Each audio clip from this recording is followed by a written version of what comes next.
I've known my wife for 6 years and we've been married for 5. I'm 28 and she's 27. Currently, my wife is pregnant and she's taken a break from her job as a police officer to have the baby. This whole situation started when a couple of a-hole police officers came to my door to threaten me. We got into a huge confronting which she initiated, and I threw her out of the house. One of the officers seemed to think that just because he had a badge, I should be intimidated by him. This officer used to be my wife's partner in her patrol car back when she was active in the force. They've been working together for about a year now, and my wife has been in the police force for 4 years. Ever since she started partnering with this guy about a year ago, her behavior has become strange and our marriage has been falling apart. During our argument, things got worse, and she slapped me first, and I threw her out of the house. Then she called him, and he showed up at my door, threatening to put me in jail if I continued to provoke my wife. I've always had suspicions that there was something going on between them, and now I'm convinced of it. Let me provide some background information that led up to this incident. Back when my wife was considering becoming a police officer, she had just graduated from a community college with a degree in criminal justice. I was between jobs at that time, and we were having financial difficulties. The police department paid well, so it was an easy choice for her to join the force. She didn't plan on making it a lifelong career because of the risks involved in being a police officer. I remember one incident when she responded to a domestic dispute and tried to arrest someone, but it ended up with her getting seriously injured. I had to visit her in the hospital. What happened was she had been called to a domestic dispute involving a woman and her intoxicated boyfriend. She arrived at the guy's door thinking it might be a simple situation, as she didn't have a partner due to her partner being sick that day. She knocked, but there was no response. Then she heard a woman screaming inside the house, so she called for backup and tried to enter the house. It took her a few minutes, but she eventually managed to get inside. When she did, she found the intoxicated man was offending his wife. She pulled out her taser and tried to subdue him, but it only made him angrier. He confronted her before she could reach her firearm, and they got into a struggle, with her taking the brunt of it. She managed to hold onto her tool until backup arrived and intervened. It was a terrifying experience for both of us, and it was one of those near-death situations where she could have lost her life. When I visited her in the hospital, she looked like she'd been in a car crash. Seeing her lying there in the hospital bed was one of the worst days of my life. Her face was swollen, and the doctor told us she nearly lost an eye. It was a wake-up call for both of us. I stayed by her bedside in the hospital for 2 days. Her recovery took some time, not just physically but mentally as well. She had to take paid leave for almost a month. During her recovery, we had a serious conversation about her transitioning from law enforcement to becoming a TSA agent. It wouldn't pay as much, but it would give me peace of mind knowing she was safer. You see, as a police officer, every day she walked out that door could potentially be her last. Around that time, I was close to completing my mechanic training and doing side jobs to cover our rent and utilities. After her recovery, she returned to work but was assigned to a desk job to rebuild her confidence before going back into the field. I remember in the first week of her desk job, she came home complaining about how slow it was and how she longed for adventure and action. I reminded her about what happened when she rushed into action without waiting for backup, and I assured her that she'd get used to it. My wife has this habit of talking about her work when she gets home. She goes into great detail about everyone at her workplace. I usually just let her talk because she needs to vent, and it's either me or a therapist, but we can't afford the latter. So I'm her sounding board. About 6 months into her desk job, she started going on about this guy who recently left the Marines and joined the police force. She'd complain about how cocky he was, thinking he's some kind of G.I. Joe. She spoke of him with annoyance, going on about his arrogance, disrespect, and how much she despised him. She even mentioned hearing stories of him mistreating detainees and breaking the law. My usual response was that she could blow the whistle, report him, and be protected from retaliation, or she could simply ignore it. Honestly, I thought she might be overreacting. From what she described, it seemed like she might be jealous of him. My wife has always disliked overly arrogant people. I remember how much she loathed Trump, and she couldn't stop talking about him. She even attended a women's march against him and became more liberal because of it. I've never been interested in politics, so I figured she was maybe making a big deal out of this guy, thinking he was some sort of mini Trump who'd gotten under her skin, and she was just venting her frustration. So this carried on for about a month, and then it abruptly ceased. She stopped griping about it. Initially, I felt relieved that she wasn't talking about that guy anymore. But a few weeks later, she began discussing going back to field work. I expressed my disagreement, telling her it wasn't a good idea. She dropped the subject for a short while. However, she brought it up multiple times afterward, insisting she'd only have light duties. I reminded her that light duty had landed her in the hospital before, hoping that would end the conversation. Later, she mentioned working extra shifts. While I appreciated her desire to contribute more, it struck me as odd because we weren't in dire need of money at the time. We were doing fine financially, and it was just the two of us since she didn't want kids. I did want children eventually, but I wasn't in a hurry. I began suspecting that she had returned to patrol secretly, so I tried to catch her in the act. When she told me about working overtime, I went to the police station where she was supposed to be. However, I couldn't access the office area without her noticing I was there. So I waited for her, but she didn't come out during lunchtime or when her shift should have ended. Unfortunately, my patience ran out, and I went home. When she returned from work, I confronted her about it, and she lied, claiming she was in her office. She knew they wouldn't allow me into her office area, making it impossible for me to confirm whether she was on patrol unless I waited and caught her in the act. I went to the extent of purchasing a radio scanner, something I've often seen in movies. So I got myself a police radio scanner, listened to it for 2 days, and recorded her transmissions. What surprised me the most was that this guy she had been labeling as arrogant, and even compared to Trump, is now her new partner in the patrol car. At this point, I didn't exactly suspect anything was going on between them. I was mainly concerned that she had lied to me and might end up in a dangerous situation, potentially landing in the hospital. She seemed to be channeling her inner G.I. Jane, wanting to live out the adventures from her favorite cop show. But, to me, she appeared too delicate and cute for a patrol job. Not everyone is cut out for it, and I couldn't understand how they even allowed her to do it. When she returned home that night, I confronted her about it. I reminded her that she was now partnered with her supposed adversary, Donald Trump. Her excuse was that she had no other choice, and he was the only available option. They made them patrol partners, and she claimed she had no say in the matter. She even tried to spin it positively, saying I should be happy because having someone brave enough to partner with his wife would keep her safer. I countered that she wouldn't need protection if she had stayed at her desk job or quit the police force altogether. But she brushed aside my concerns. After catching her in her lie, she began opening up about how much she enjoyed the police force now and how invigorated she felt. She expressed aspirations of becoming a detective and climbing the ranks. It was evident that someone had been influencing her with their ideas. She must have been listening and absorbing the views of her new patrol car partner.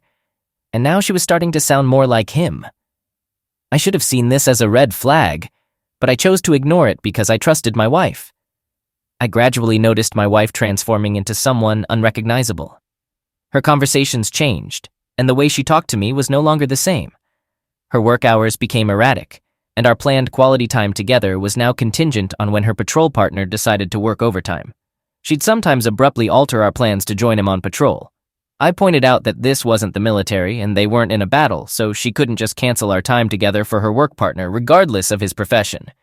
I argued that they could easily find a replacement for him. Her response, though, drove me crazy. She said she didn't want to disappoint him. This is when my suspicions of an affair started to creep in. When I confronted her with my concerns and suggested she stop partnering with him due to my suspicion of an affair, she accused me of being insecure. She reassured me that he was married with kids and firmly stated he would never cheat on his wife. To me, this declaration implied that she had at least considered cheating with him because she was vouching for his loyalty. She brushed off my concerns, claiming that women at work were constantly hitting on him, but he remained faithful. He consistently liked all of her photos on Facebook. I mean, who does that? Especially with a married woman.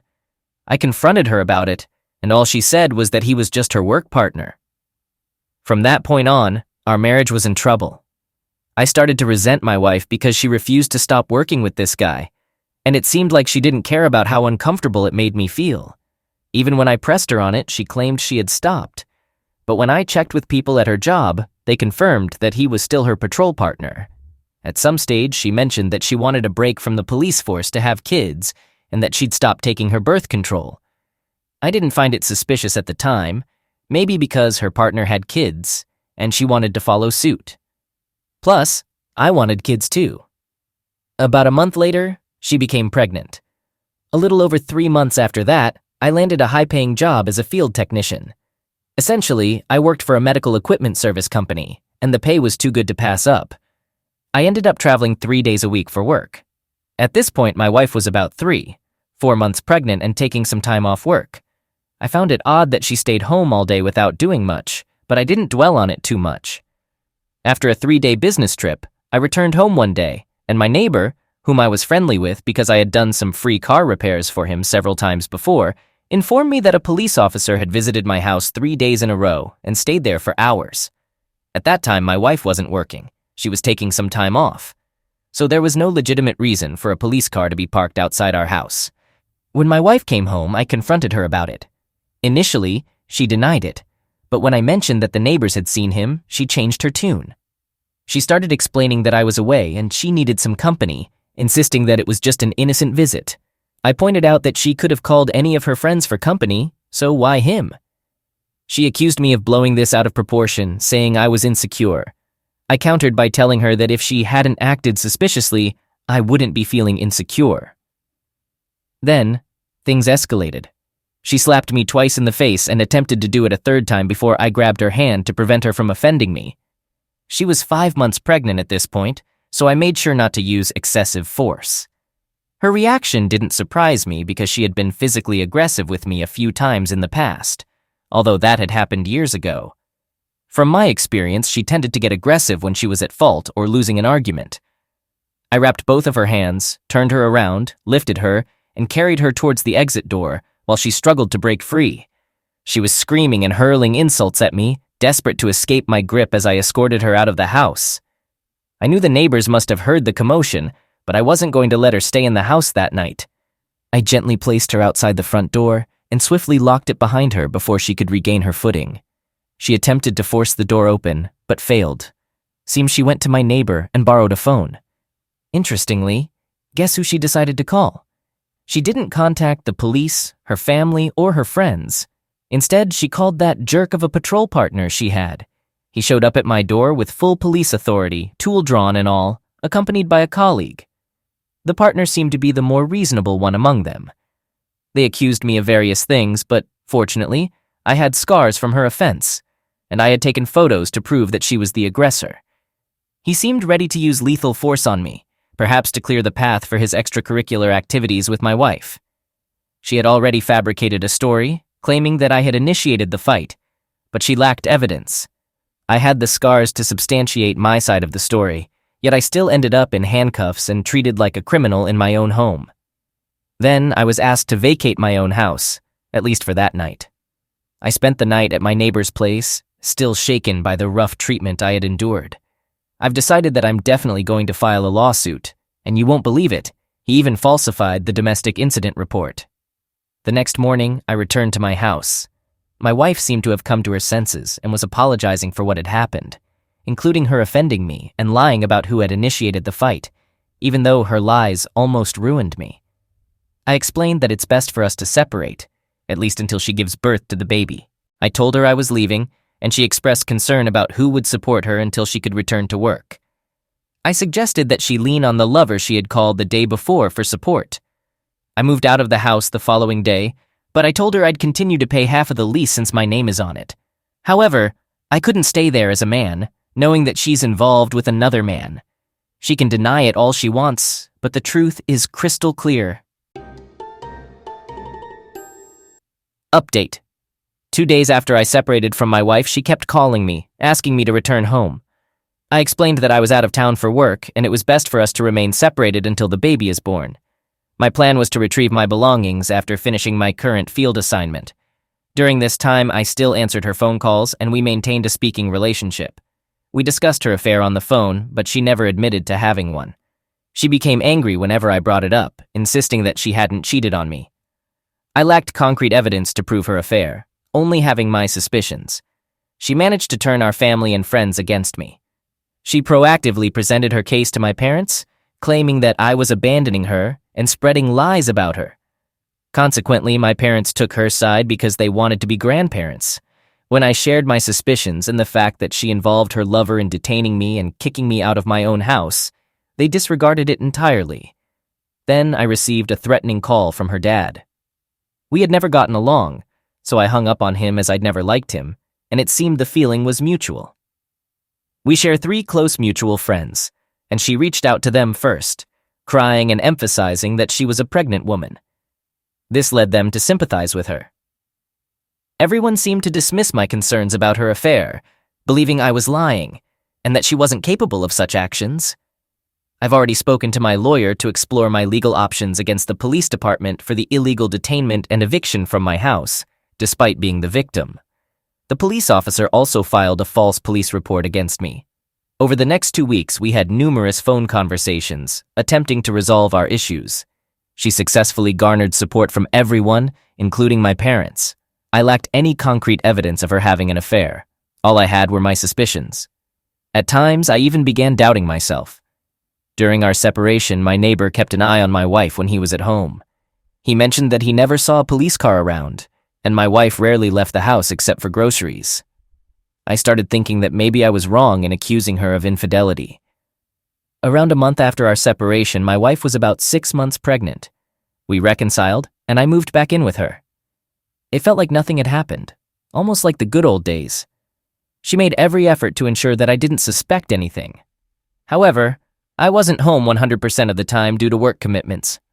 I couldn't rely on my neighbor to keep watch constantly since he had his own job. Therefore, I installed several hidden cameras to catch her in the act. These cameras were placed in the bedroom, living room, and driveway. I traveled more that month than ever before, even leaving for an entire week at times, to provide her with the opportunity to cheat. The cameras remained in place for nearly a month, and I diligently reviewed the footage. However, there was no sign of her work partner, and her behavior didn't appear suspicious at all. It seemed like there was nothing to see. I eventually gave up. My suspicions remained, but I had no evidence to support them, and since she wouldn't confess to anything, I had nothing substantial to go on. Skipping the months ahead to when she was approximately 7.5 months pregnant, our troubled past seemed to be a distant memory. During this time, I decided to limit my work-related travel to the local area to spend more time with my wife, who was nearing her due date. I found myself with her more often, and I couldn't help but notice that she was frequently engrossed in texting on her phone. Initially, I assumed it was her friends and family reaching out, so I didn't pay it much attention. However, as it continued, it started to bother me. It reached a point where I couldn't enjoy our time together without her phone constantly buzzing. What struck me as suspicious was how she answered her phone. The way she smiled, chuckled, and tried to hide it, almost as if she didn't want me to notice. I didn't initially think she would be cheating or chatting with another guy given her condition, as she was nearly 8 months pregnant at the time. However, one evening, while we were watching TV, her phone received a text notification. She picked it up and immediately walked into the bathroom, making it glaringly obvious that she was hiding something. I lowered the volume on the TV and approached the bathroom door, hoping to eavesdrop on her conversation, but all I could hear was the sound of her typing away on her phone. It was at that moment when I began to suspect that something was amiss. My wife uses an iPhone with fingerprint verification, and we've never shared our passwords. So I patiently waited for her to fall asleep one night. Once she was asleep, I carefully used her fingers to unlock her phone. Silently, I tiptoed into the bathroom to read her text messages. The last person she had been texting was someone named Sophie. Now, what struck me as strange was that the only text I could see from Sophie was a simple, "Sweet dreams." Innocent, right? But here's the catch. My wife had been in the bathroom texting for a good 30 minutes, and the only visible message was that one phrase from Sophie. The last text message on the caller ID, which was from someone else, dated almost 3 hours ago. So the logical conclusion was that she must have deleted the other messages to hide something. At that moment, my instincts started tingling again, and I felt a sickening sensation in my stomach. I began to suspect that she might be up to her old tricks or possibly never stopped cheating. Just became more discreet about it. I jotted down Sophie's number and stealthily returned to bed, but I could barely sleep that night. The following day, during my lunch break, I went to a payphone and dialed the number. I had a strong hunch that it belonged to her patrol partner. I pretended to be a utility company and mentioned his name. He confirmed his identity with a simple, "This is me." All my suspicions rushed back, and I realized I wasn't just imagining things. At this point, I didn't have the energy to confront her. I was exhausted, and considering she was due to give birth, I had plans to leave her after the baby arrived. But every time I looked at her with her pregnant belly, I felt a deep attachment and wanted to spend the rest of my life with her. I couldn't understand why she couldn't just remain loyal so that we could create the perfect family. I wanted to have a conversation with her, asking why she continued to chat with this guy, lying and causing me so much pain. I was visibly depressed and anxious, especially with the baby on the way. A few months later, she gave birth to a baby boy. It never crossed my mind that the baby might not be mine.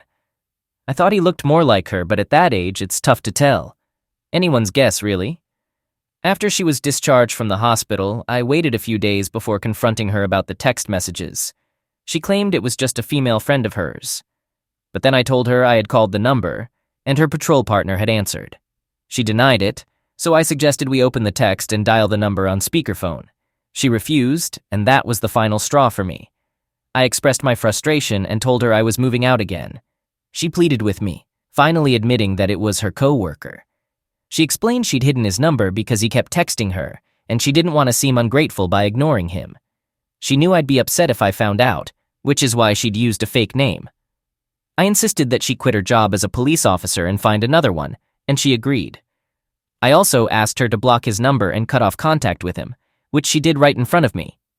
I wasn't naive. I knew she could unblock it and continue the affair in secret.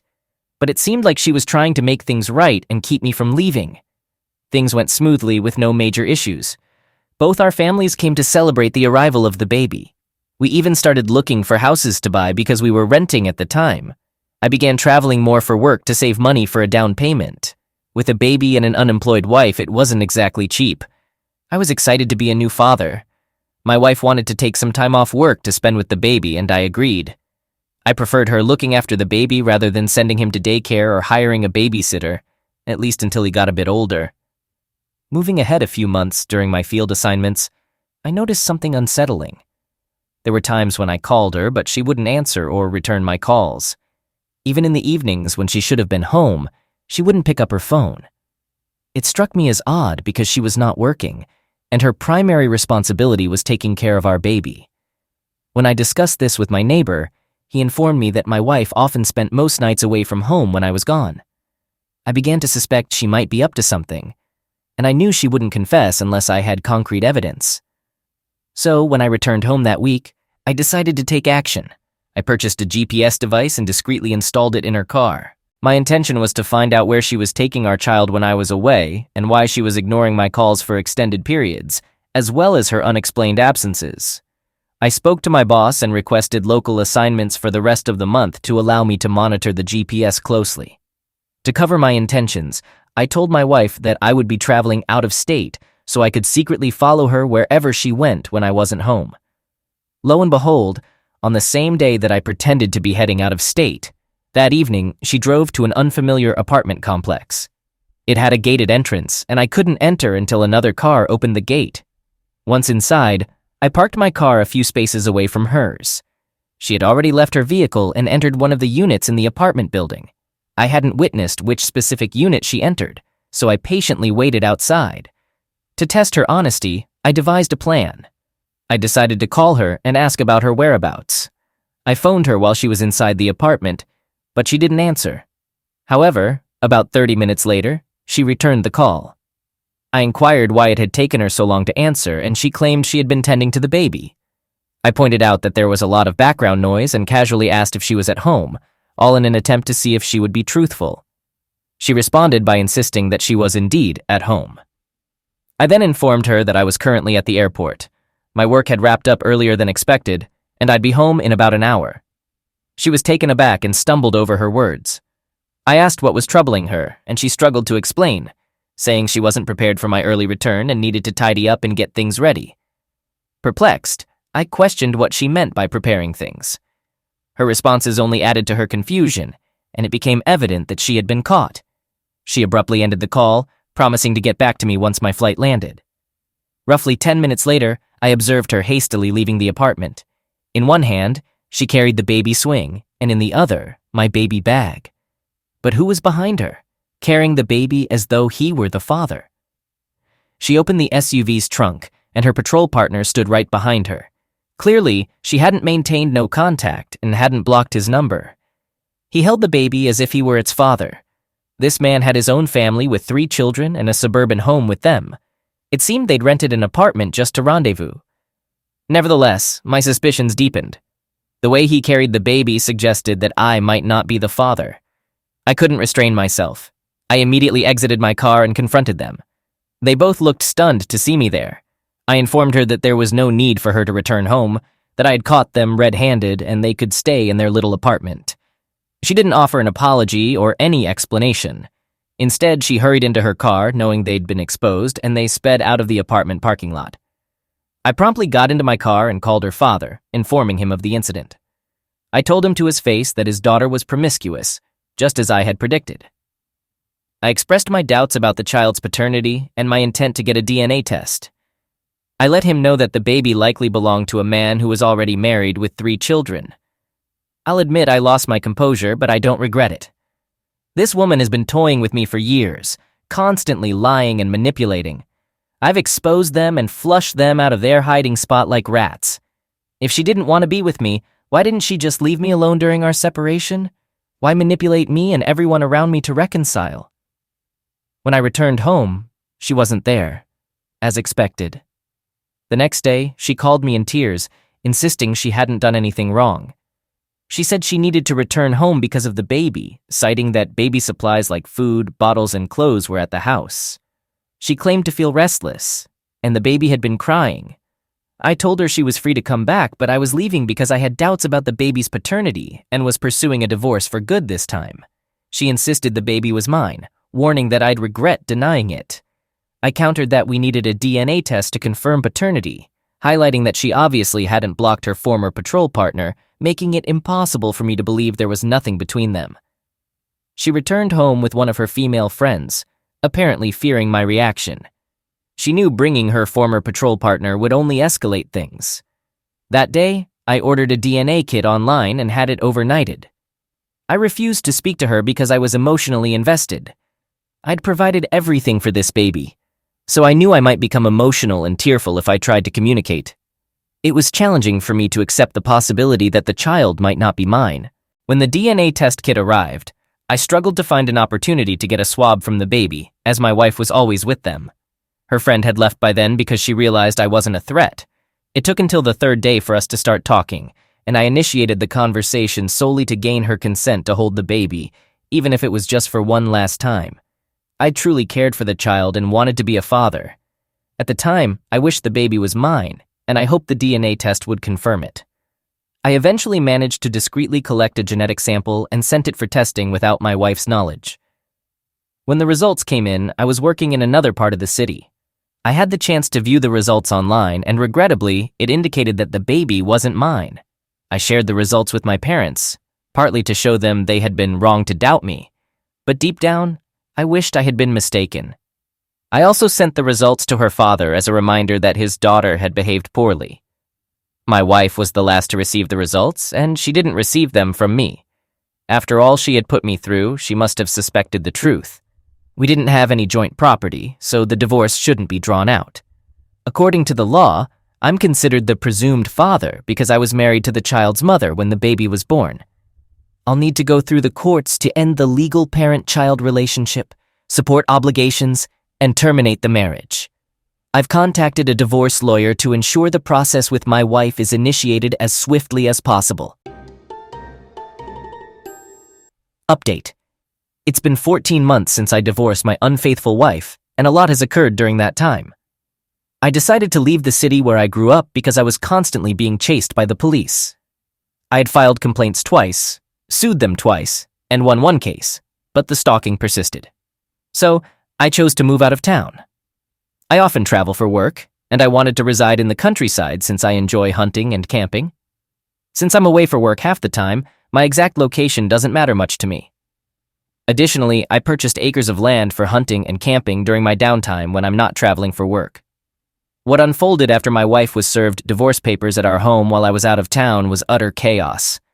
She kept trying to call me, but I refused to answer her calls. 2 days after she was served, I returned home with a U-Haul to collect my belongings. She was present when I arrived and attempted to prevent me from leaving, but I only took what was rightfully mine and left behind anything we had shared.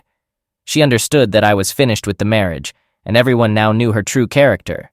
She couldn't manipulate those around me and our friends any longer because they had all seen the DNA test results. After I finished packing my things and before leaving our shared home for the last time, I asked my now ex-wife to allow me to hold the baby one last time, and she agreed. I genuinely wished I was the father, and I loved the child. When she saw me holding the baby, she began to cry and apologized for everything. I promptly returned the baby to her because I was also on the verge of tears, and I didn't want her to witness my emotional breakdown. I moved in with my parents since I couldn't find a place I liked. My plan was to stay with my parents, continue saving money, and that was before I relocated to the countryside where I purchased a large tract of land.